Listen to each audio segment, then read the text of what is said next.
যখন পাল্টা জবাব দেওয়া শুরু করেছে, মাঝে মধ্যেই ভারতের সেনাবাহিনী সাদা পতাকা উড়িয়ে সীমানায় পিছু হতে বাধ্য হচ্ছে। জোরে বলেন আল্লাহু আকবার। পাকিস্তানের একজন নারী আয়েশা কুরাইশি, নারী পাইলট, ওই ভারতের বড় বড় যুদ্ধ বিমান যখন পাকিস্তানের আকাশে উড়েছে, এই মহিলা পাইলট আয়েশা কুরাইশি ওই যুদ্ধ বিমানকে ধ্বংস করে ভূমির মধ্যে ভূপাতিত করে ফেলেছেন, ধ্বংস করে ফেলে দিয়েছেন। বলেন আল্লাহু আকবার। পাকিস্তান ভারতের চাইতে ছোট দেশ হতে পারে, তাদের অস্ত্র কম থাকতে পারে, ভুলে গেলে চলবে না। পাকিস্তানেরা হলো ইমানদার মুসলমান, তাদের ভেতরে রয়েছে ইমানের শক্তি। কোন যুদ্ধেই ইমানদার মুসলমানদের বিজয় সংখ্যাধিক্যের ফলে হয়নি, ইমানদারদের বিজয় হয়েছে একমাত্র ইমানের শক্তিতে। আল্লাহর ক্ষমতা রাজত্ব সম্পর্কে আমাদের তো কোনো ধারণাই নাই। এই যে পাকিস্তান আর ভারত যুদ্ধ শুরু হয়ে গেছে, কেউ বলতেছে ভারতের কাছে পাকিস্তান পারবে না, আবার কেউ বলে পাকিস্তানের কাছে ভারত পারবে না। এইরকম ভাবে তুমুল তর্ক বিতর্ক, পাক ভারত যুদ্ধ শুরু হলো। বাংলাদেশের কি হবে, আমাদের ভবিষ্যতে অবস্থা কি, পৃথিবী কোন দিকে যাচ্ছে, কে বিজয় লাভ করবে কে করবে না, এটা কোনো ক্ষমতা দিয়ে নয়, পাওয়ার দিয়ে নয়, অস্ত্র দিয়ে নয়। চিৎকার করে বলেন বিজয়ের মালিক কে? আল্লাহ। আরো ধরে বলেন। পাকিস্তান ভারতের চাইতে ছোট দেশ হতে পারে, তাদের অস্ত্র কম থাকতে পারে, ভুলে গেলে চলবে না। পাকিস্তানেরা হলো ইমানদার মুসলমান, তাদের ভেতরে রয়েছে ইমানের শক্তি। জোরে বলেন কিসের শক্তি? আর যুগে যুগে পৃথিবীতে যত যুদ্ধ হয়েছে, কোন যুদ্ধেই ইমানদার মুসলমানদের বিজয় সংখ্যাধিক্যের ফলে হয়নি, ইমানদারদের বিজয় হয়েছে একমাত্র ইমানের শক্তিতে। জোরে বলেন কিসের শক্তি? আজকে ভারত হামলা করতেছে পাকিস্তানের উপরে, পাকিস্তান যখন পাল্টা জবাব দেওয়া শুরু করেছে, মাঝে মধ্যেই ভারতের সেনাবাহিনী সাদা পতাকা উড়িয়ে সীমানায় পিছু হতে বাধ্য হচ্ছে। জোরে বলেন আল্লাহু আকবার। ওরা হামলা করতেছে 5 জায়গায়, পাকিস্তান হামলা করতেছে 10 জায়গায়। ওরা মারে 10 জন, এরা মারে 20 জন। ভয় পাবেন না, ইমানের শক্তিতে জালেমের জুলুমের মোকাবেলা করতে হবে। আর কারণ যুদ্ধ, ভারত পাকিস্তান যুদ্ধ শুরু হয়নি, যুদ্ধ শুরু করা হয়েছে পরিকল্পিতভাবে। কথা বলে না কেন? ভারত আর পাকিস্তান ইচ্ছা করে যুদ্ধ লাগেনি, পাকিস্তান যুদ্ধ চায়ও নাই, কিন্তু যুদ্ধ বাঁধাইছে কে? ভারত। পরিকল্পিতভাবে সাজানো নাটক তৈরি করে, সেই আপনার জম্মু কাশ্মীরের পেহেলগামে সন্ত্রাসী নাটক তৈরি করলেন, 7-8 জন পর্যটককে হত্যা করা হয়েছে। আসলে সেখানে পাকিস্তান হত্যা করেনি, হামলাও করেনি, ভারত নিজেরা ওয়াকফ আইন করে মুসলমানদের মসজিদ মাদ্রাসা ধ্বংস করে দিচ্ছে। এই দিক থেকে পৃথিবীর বিশ্বর চোখটাকে ঘুরানোর জন্য নিজেরাই হামলা করে পাকিস্তানের উপরে দোষ দিয়ে পাকিস্তানকে হামলা করা শুরু করেছে। আজকে অনেকে সুশীল শাস্তিছেন, অনেকে বলে আমরা যুদ্ধ চাই না, শান্তি চাই। আমরা যুদ্ধের পক্ষে না, যুদ্ধ করতে চাই না, যুদ্ধ বন্ধ দরকার। আরে গদ্দব জাহেল আহম্মদ, তুমি শান্তি চাইলেই কি আর না চাইলেই কি, যুদ্ধ চাইলেই কি আর না চাইলে কি, তোমার যুদ্ধ চাওয়ার দরকার নাই, চুপচাপ বসে থাকো, ওরা নিজেরাই হামলা করে যুদ্ধ শুরু করবে। কথা বলে না কেন? আজকে কি মনে করতেছেন ভারত পাকিস্তান যুদ্ধ শুরু হয়েছে, আমাদের কি বিপদ, আমরা চুপচাপ বসে থাকি না? পাকিস্তান যদি হেরে যায় বাংলাদেশ বিপদে পড়বে, পাকিস্তান যদি ধ্বংস হয় পরবর্তীতে তারা বাংলাদেশকেও ধ্বংস করার পরিকল্পনা করবে। তার কারণ তাদের টার্গেট পাকিস্তান নয়, তাদের টার্গেট হলো ইসলাম এবং মুসলমান। আমাদের ভুলে গেলে চলবে না। এই জন্য আমাদের ইমানের বলে বলিয়ান হয়ে আমাদের শক্তি সঞ্চার করতে হবে। আজকে ভারত যে হামলা করে যুদ্ধ শুরু করেছে, যুদ্ধ শুরু হবেই, হতেই হবে। তার কারণ আমার নবী হাদিসের মধ্যে ভবিষ্যৎবাণী করে গেছে, রসুল গাজওয়াতুল হিন্দ সম্পর্কে দৃষ্টি আকর্ষণ করে গেছে, ভবিষ্যৎবাণী করে গেছে।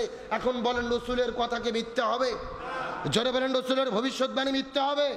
আমার নবীজি যা হাদিসের মধ্যে বলেছেন, আজ হোক কাল হোক তো অবশ্যই ঘটবে।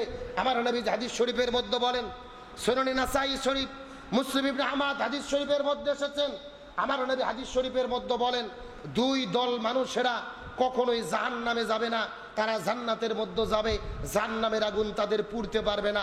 চিৎকার করে বলেন সুবহানাল্লাহ। বিশ্বনবী করিম সাল্লাল্লাহু আলাইহি ওয়াসাল্লাম বলেন, 2 দল মানুষ কখনোই জাহান্নামে যাবে না, জাহান্নামের আগুন তাদেরকে কখনোই পুড়তে পারবে না। অর্থাৎ এই 2 দল মানুষকে আল্লাহ তাআলা জান্নাত হিসেবে কবুল করবেন। তার মধ্যে এক দল হলো আমার নবীজি মসজিদুন নববীর ভেতর থেকে পূর্ব দিকে লক্ষ্য করে বলেন, হিন্দুস্তানের দিকে লক্ষ্য করে বলেন, ওই পূর্ব দিকে হিন্দুস্তানে একটা যুদ্ধ হবে কিয়ামতের আগে। ইমানদার এবং বেঈমানদের বিরুদ্ধে যুদ্ধ, ইমানদার এবং বেঈমানদের মধ্যে যুদ্ধ। ওই হিন্দুস্তানে একটা যুদ্ধ হবে। ওই যুদ্ধের ভেতরে হিন্দুস্তানের বেঈমানদের বিরুদ্ধে ইমানদারদের পক্ষে দাঁড়িয়ে যারা যুদ্ধ করবেন, আমি নবী বলে দিয়ে গেলাম, এই মানুষগুলো কখনো জাহান্নামে যাবে না, এরাই হবে জান্নাতের মেহমান। গাজওয়াতুল হিন্দ, নবী বলেন হিন্দুস্তানে একটা যুদ্ধ হবে। এই যুদ্ধে যারা অংশগ্রহণ করবে এরা জাহান্নামে যাবে না, এরা কিসের মেহমান হবে? সাহাবীরা জিজ্ঞেস করলেন, ইয়া রাসূলুল্লাহ, 2 নম্বর কারা জাহান্নামে যাবে না জান্নাতের মধ্যে যাবে বলেন তো দেখি। নবী বললেন 2 নম্বর হলো তারা যারা কিয়ামতের আগে হযরত ঈসা ইবনে মারইয়াম আলাইহিস সালাম, মরিয়মের পুত্র ঈসা আলাইহিস সালাম এই জমিনের মধ্যে আবারও আগমন করবেন। ঈসা আলাইহিস সালামের সঙ্গে যারা যুক্ত হয়ে ওই দাজ্জালের বিরুদ্ধে যুদ্ধ করবেন, এরা কখনো জাহান্নামে যাবে না, এরা হবে জান্নাতের মেহমান। তার মানে বোঝা গেল ওই দাজ্জালের বিরুদ্ধে ঈসা নবীর সঙ্গে দাঁড়িয়ে ইমানদারদের পক্ষে দাঁড়িয়ে যারা যুদ্ধ করবেন, আর ভারতের হিন্দুস্তানের বিরুদ্ধে ইমানদারদের পক্ষে যারা দাঁড়িয়ে যুদ্ধ করবেন, এরা জাহান্নামে যাবে না, এরা হবে জান্নাতের মেহমান। চিৎকার করে বলেন না সুবহানাল্লাহ। তাহলে রাসূল বললেন গাজওয়াতুল হিন্দ হবে, কিয়ামতের আগে হতেই হবে। আপনি যতই সুশীল সাজেন, হাতের মধ্যে তাসবিহ নিয়ে জিকির করেন, মসজিদের মধ্যে বসে থাকে আল্লাহর ফিকির করেন, আর বলেন আমি সুশীল, আমি যুদ্ধ মানি না, আমি শান্তি চাই, যুদ্ধ করব না। আপনি যুদ্ধ চান আর না চান, রাসূল হাদিসে বলেছে ভারত হামলা করবে ইমানদার বেঈমানদের বিরুদ্ধে, অবশ্যই যুদ্ধ হবে। এটা কখনো মিথ্যা হতে পারে? বরং সৌভাগ্য তো তারা যারা ইমানদারদের পক্ষে দাঁড়িয়ে বেঈমানদের বিরুদ্ধে যুদ্ধ করবে। সুবহানাল্লাহ বলেন। তাহলে এখন আমরা ইমানের বলে বলিয়ান হয়ে আমার নবীর ভবিষ্যৎবাণীকে স্মরণ করে বেঈমানের বাতিলের বিরুদ্ধে যুদ্ধ করার জন্য প্রস্তুত থাকবো, নাকি শুধু ঘরের মধ্যে বসে জিকির করব? আমার নবী বলেছেন গাজওয়াতুল হিন্দে যারা অংশগ্রহণ করবে এরা জাহান্নামে যাবেন, এরা যাবে জান্নাতে। আর যদি তারা জীবন দেয় এরা হলো শহীদ, আল্লাহ তাদেরকে শাহাদতের মর্যাদা দান করবে। আর একটু জোরে বলেন না সুবহানাল্লাহ। এই ইমানের বলে বলিয়ান পাকিস্তানের একজন নারী আয়েশা কুরাইশি, নারী পাইলট, ওই ভারতের বড় বড় যুদ্ধ বিমান যখন পাকিস্তানের আকাশে উড়েছে, এই মহিলা পাইলট আয়েশা কুরাইশি ওই যুদ্ধ বিমানকে ধ্বংস করে ভূমির মধ্যে ভূপাতিত করে ফেলেছেন, ধ্বংস করে ফেলে দিয়েছেন। বলেন আল্লাহু আকবার। একটা মহিলা পাইলট, কি তার শক্তি, কি তার ইমানি জজবা, আকাশের মধ্যে প্লেনকে ধ্বংস করে মাটির মধ্যে ফেলে দিলেন। আল্লাহু আকবার বলবেন না?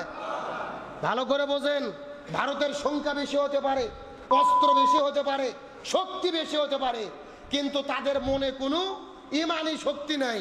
আমরা যুদ্ধ করি, পাকিস্তান যুদ্ধ করতেছে, কোনো ভয় নাই, বাঁচলে গাজী, মরলে শহীদ, গাজওয়াতুল হিন্দ, আমরা জান্নাতে যাব। আর ভারতের সেনারা যুদ্ধ করতেছে আর মনে মনে চিন্তা করতেছে মরে গেলেই বিপদ, আগুন দিয়ে পোড়া হবে। কথা কন না কেন? হিন্দুরা মরে গেলে কোথায় পড়ে? আজকে আলহামদুলিল্লাহ আমরা শ্রেষ্ঠ ধর্ম পেয়েছি। মানুষ যখন মরে যায়, আমরা মরে যাওয়ার পরে লাশ, একটা লাশের কত সম্মান, মানুষ দোয়া করে জানাজার নামাজ পড়ে কবরের মধ্যে ফেলে দেয়। আর হিন্দুরা মরে গেলে চন্দন কাঠ দিয়ে সাজায়া, আপনার তেল দিয়ে ঘি দিয়ে আগুনে পুড়ে ফেলে দেয়। আর আমাদের মরে গেলে মুসলমানের ধর্মে লাশকে কত সম্মান করা হয়, চিৎকার করে বলেন আলহামদুলিল্লাহ। তাহলে যে বিষয় বুঝতে চাইলাম, পাকিস্তানের সেনাবাহিনীর মনে কোনো ভয় নেই, এদের অন্তরে ইমানের শক্তি, বাঁচলে গাজী, মরলে শহীদ। আমাদের কোনো টেনশন আছে? এই জন্য ভয় পাওয়ার কোনো কারণ নেই। আমরা সংখ্যায় কম হতে পারি, আমাদের মধ্যে ইমানের শক্তি, আমাদের ভেতরে ইমানের জজবা। সুতরাং ভারত পাকিস্তান যুদ্ধ যে শুরু হয়েছে, পাকিস্তান, আফগানিস্তান, কাজাখস্তান, বাংলাদেশ, আশেপাশে যত মুসলমান দেশ রয়েছে, আমরা যদি একতাবদ্ধ হয়ে জালেমের জুলুমের বিরুদ্ধে লাগতে পারি, অস্ত্র ধরার দরকার নেই, চতুর্দিক থেকে মুসলমানেরা আল্লাহর তাকবীর দিয়ে, আমরা যদি নারাই তাকবীর স্লোগান দিয়ে সুন্নতি তরিকায় প্রসব করতে পারি, ওই প্রসবের ছোটে ভারতের ওই ধুতি পরা দাদারা সাগরে নিমজ্জিত হতে বাধ্য হবে।